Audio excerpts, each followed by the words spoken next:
നമസ്കാരം. ഞങ്ങളിന്ന് നിൽക്കുന്നത് ശ്രീ പ്രേം നസീർ സാറിൻ്റെ ബന്ധുവായ നസീർ സാറിൻ്റെ മറ്റൊരു നസീറാണ്. അദ്ദേഹത്തിൻ്റെ വീട്ടിലാണ്. അദ്ദേഹം പ്രേം നസീറിൻ്റെ ശേഷകാരനായിട്ട് വരും, സഹോദരിയുടെ മകനായിട്ട് വരും. അദ്ദേഹത്തെയാണ് ഞങ്ങളിന്ന് നിങ്ങൾക്ക് പരിചയപ്പെടുത്തുന്നത്. നമസ്തേ സാർ. ചിറയൻകിടായിരുന്നു. പിന്നെ ശാസ്താംകോട്ടം ആയി അവിടെ നിന്ന് പിന്നെ ഇവിടെ വന്നു. ഈ മറ്റൊന്ന് നമുക്ക് അറിയേണ്ടതെന്ന് പറയുന്നത്, ഈ പ്രേം നസീർ എൻ്റെ സിനിമാ ജീവിതത്തിൽ അദ്ദേഹത്തിൻ്റെ അനുഭവങ്ങൾ എന്തെങ്കിലും പങ്കുവച്ചിട്ടുണ്ടോ? സിനിമ വീട്ടിലെന്നൊക്കെ വരുമ്പോഴൊന്നും അതൊന്നും പറയാറില്ല, അങ്ങനെ ഒന്നും പറയാറില്ല.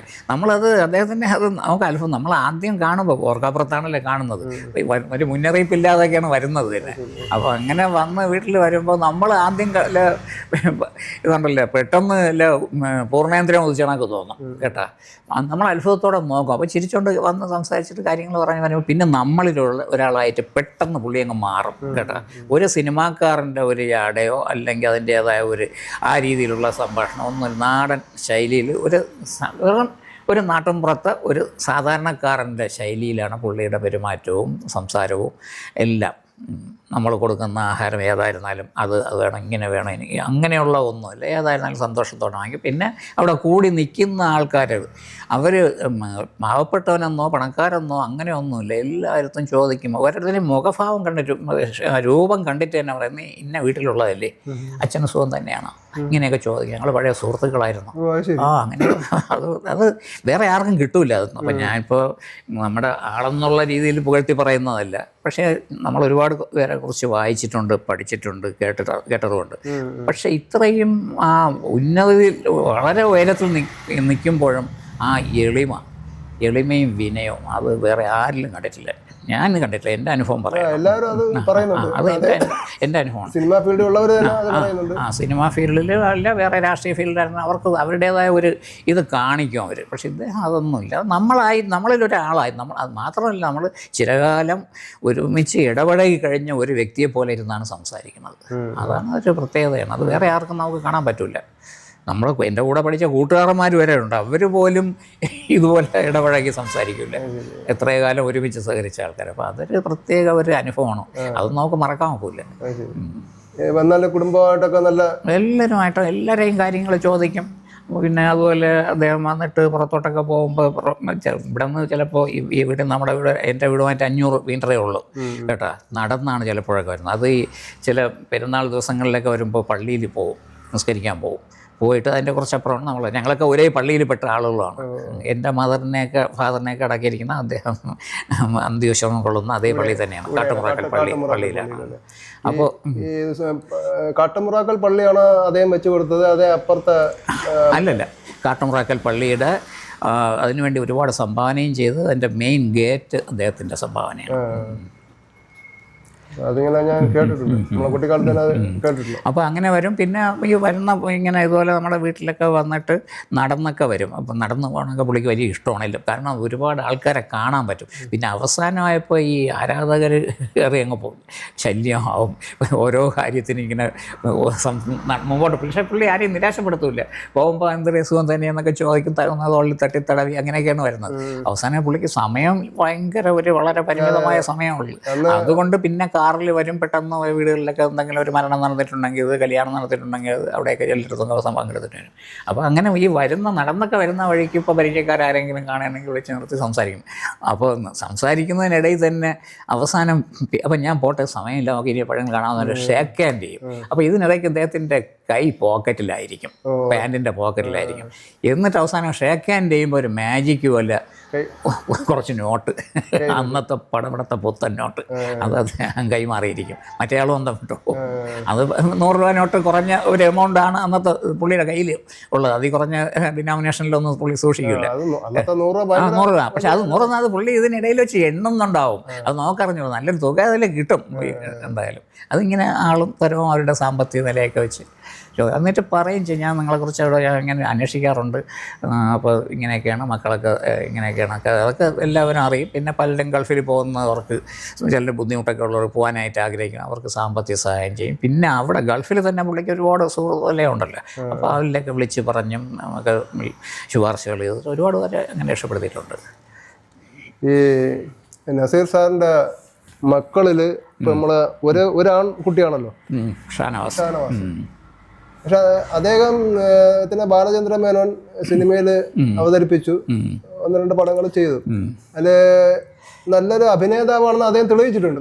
പ്രേമഗീതങ്ങൾ പടം ചെയ്തിട്ടുണ്ട്. അത് ഈ ഒരാൾ നന്നായിട്ട് അഭിനയിക്കണമെന്ന് പറഞ്ഞാൽ സംവിധായകൻ്റെ മനസ്സിൽ ആ കഥാപാത്രത്തിൻ്റെ കറക്റ്റ് രൂപം വേണം.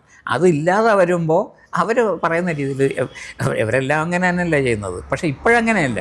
ഇപ്പോൾ എന്ന് പറഞ്ഞാൽ നടന്മാർ അവർ പറയും എനിക്ക് ഈ രീതിയിലേ പറ്റൂ എന്ന് പറയും. അദ്ദേഹത്തിൻ്റെ സമയത്ത് അദ്ദേഹം പറയുന്ന അവരാണ് അതിൻ്റെ ശില്പി.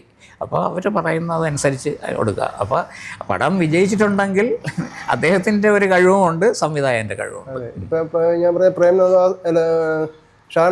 ഷാനവാസിൻ്റെ അഭിനയം അദ്ദേഹത്തിന് അഭിനയിക്കാൻ അറിഞ്ഞുകൂടാത്തത് കൊണ്ടല്ല, സിനിമയിൽ നിന്നും ആ രീതിയിൽ ട്യൂൺ ചെയ്തെടുക്കാത്തത് കൊണ്ടാണ്. അതല്ല, അദ്ദേഹത്തിനെ കുറിച്ച് നമ്മൾ കേട്ടിട്ടുള്ള അദ്ദേഹത്തിന് ബിസിനസ് മൈൻഡ് ആയിരുന്നു. അങ്ങനെ അതുണ്ടായിരുന്നു. അദ്ദേഹം നേരെ ദുബായിക്ക് പോയി അവിടെ എന്തോ ബിസിനസ് തുടങ്ങുകയും അതുകൊണ്ടിട്ടാണ് ഇൻഡസ്ട്രിയിൽ നിന്ന് പിന്നെ അദ്ദേഹത്തിന് വലിയൊരു ഇതില്ലാതെ പോയത്. പിന്നെ വന്നപ്പോൾ വളരെ വൈകിപ്പോയി. അപ്പോഴേക്കും ഇവിടെ വളരെ മറ്റുള്ളവരൊക്കെ നല്ല ഉയരത്തിലായി കഴിഞ്ഞു.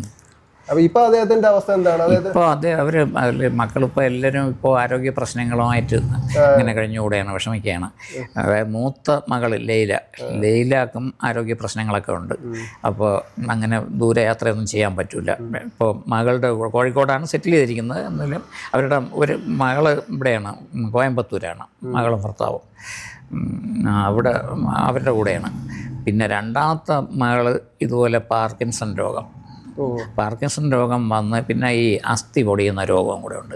ഒരിക്കൽ കെട്ടിൽ നിന്ന് ഇറങ്ങാൻ പോകുമ്പോൾ തറയിൽ വീണ് പൊട്ടലൊക്കെ വന്ന് അങ്ങനെ കിടപ്പൊക്കെ ആയിരുന്നു. അവസാനം വളരെ എഴുതള്ളിയ കേസ് വരെ ആയി, ആ സാഹചര്യം വരെ എത്തിയിട്ട് പിന്നെ അവസാനമായപ്പോൾ അതിൽ നിന്നൊക്കെ റിക്കവർ ചെയ്ത് ഇപ്പോൾ കഷ്ടിച്ചൊക്കെ എണീറ്റൊക്കെ ഇരിക്കും.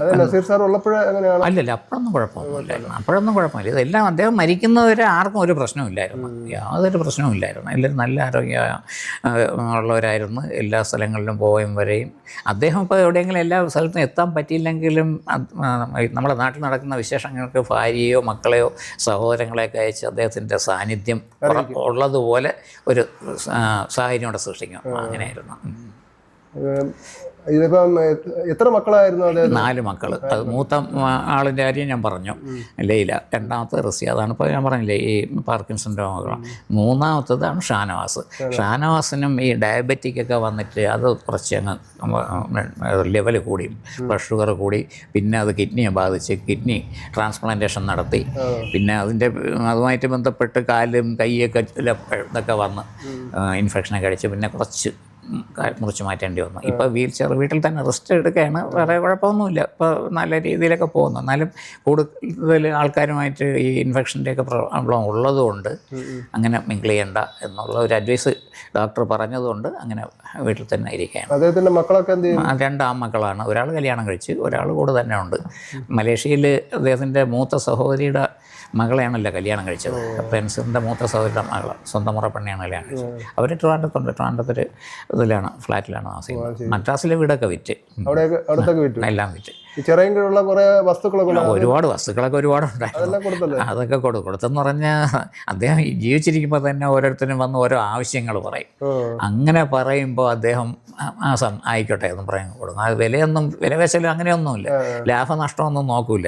അങ്ങനെയാണെങ്കിൽ അപ്പോൾ തോന്നയ്ക്കൽ കുമാരനാശാൻ്റെ ആ സ്മാരകത്തിൻ്റെ നേരെ ഓപ്പോസിറ്റ് നാഷണൽ ഹൈവേയോട് ചേർന്ന് 9 ഏക്കർ പുരയിടം ഉണ്ടായിരുന്നു. 9 ഏക്കർ ആലോചിച്ച് നോക്കണം. ഇന്ന് സങ്കല്പിക്കാൻ ആകില്ല, ഇന്നത്തെ വിലയും സങ്കല്പിക്കാൻ ആകില്ല. അപ്പോൾ അതിൻ്റെ അത് അവിടെ ഒരു സ്കൂളും കോളേജൊക്കെ ഉള്ള ഒരു ഹോസ്പിറ്റലൊക്കെ ഉള്ള ഒരു ഡോക്ടർ, അദ്ദേഹത്തിൻ്റെ പരിചയക്കാരൻ തന്നെ, ഗൾഫിൽ വെച്ച് അദ്ദേഹം താമസിച്ച ഹോട്ടലിൽ ചെന്നിട്ട് എനിക്ക് ഇത് കിട്ടിയാൽ കൊള്ളാം, ഒരു എഞ്ചിനീയറിംഗ് കോളേജ് തുടങ്ങാനാണ്. AJ college of engineering and technology, science and technology അങ്ങനെ എന്തോണം. അപ്പോൾ പറഞ്ഞ് അങ്ങനെയാണെങ്കിൽ കുറേ പിള്ളേർ പഠിക്കുന്നതല്ലേ, നമ്മുടെ നാട്ടിൽ കുറേ എഞ്ചിനീയർമാരുണ്ടാവട്ടെ എന്നും പറഞ്ഞിട്ട് അപ്പോൾ അദ്ദേഹം പറഞ്ഞ വിലയ്ക്ക് എന്ന് നിങ്ങൾ എഴുതാൻ തയ്യാറാവുമോ അന്ന് ഞാൻ അതിൻ്റെ സംവിധാനങ്ങളൊക്കെ ഒരുക്കാന്ന് പറഞ്ഞ് അങ്ങനെ എഴുതി കൊടുത്തു. ഇന്നത് ഉണ്ടെങ്കിൽ എത്ര മാസമാണ്. ഭയങ്കര ഇന്നിപ്പോൾ അവിടെ ഹൈവേയുടെ ഫ്രണ്ടാണ്. ആ ഫ്രണ്ടിലാണ് ഹൈവേ ചേർന്ന് 9 ഏക്കർ ഒറ്റ പുരയിടം, അത് നിരപ്പൊത്ത ഭൂമി. അപ്പം പ്രേം നസീർ സാറ് ശരിക്കും പൊതുജന മധ്യത്തിൽ മാത്രമല്ല കുടുംബത്തിനകത്തും പൊതുജനങ്ങളുടെ ഇടയിൽ, പിന്നെ പാവപ്പെട്ടവരുടെ ഇടയിൽ, പിന്നെ ഈ ദുരിതം അനുഭവിക്കുന്ന, അതാണ് ചിറയൻകീഴ് ആശുപത്രിയിൽ ഈ ആൾക്കാർക്ക് എക്സ്റേ എടുക്കാനൊന്നും അന്നത്തെ കാലഘട്ടത്തിൽ, അതായത് ഒരു 72-73 കാലഘട്ടം, ആ സമയത്ത് എക്സ്റേ എടുക്കണമെങ്കിൽ ചിറയൻകീഴ് എക്സ്റേ എടുക്കുന്ന ഒരു സംവിധാനമില്ല, ഒരു ക്ലിനിക്കോ ലാബോ ഒന്നുമില്ല. പിന്നെ ആറ്റിങ്ങലും ഉണ്ടോയെന്ന് എനിക്കറിയില്ല. ആവുന്നത് പിന്നെ മെഡിക്കൽ ട്രിവാൻഡ്രത്ത് പോയാലേ ഉള്ളൂ. അപ്പോൾ അദ്ദേഹത്തിന് തോന്നി അങ്ങനെയാണെങ്കിൽ മദറിൻ്റെ പേരിൽ ഒരു എക്സ്റേ വയ്ക്കാനായിട്ട് യൂണിറ്റ് സ്ഥാപിക്കാനായിട്ട് ഒരു കെട്ടിടം പണിഞ്ഞു കൊടുക്കാമെന്ന്. അങ്ങനെ അതിൻ്റെ ബന്ധപ്പെട്ട ഉദ്യോഗസ്ഥന്മാരും രാഷ്ട്രീയ ഭരണാധികാരികളുമായിട്ടൊക്കെ സംസാരിച്ച് അതിന് പെർമിഷൻ കിട്ടി. അദ്ദേഹത്തിൻ്റെ പൂർണ്ണ ഉത്തരവാദിത്വത്തിലും ചെലവിലും ആ ബിൽഡിംഗ് വെച്ച് കൊടുത്ത്. അതിപ്പോഴും ഉണ്ട് അവിടെ. അതാണ് അസുമ മെമ്മോറിയൽ ബിൽഡിംഗ് എന്ന് പറഞ്ഞത്. എക്സ്റേ യൂണിറ്റ് അത് തന്നെ.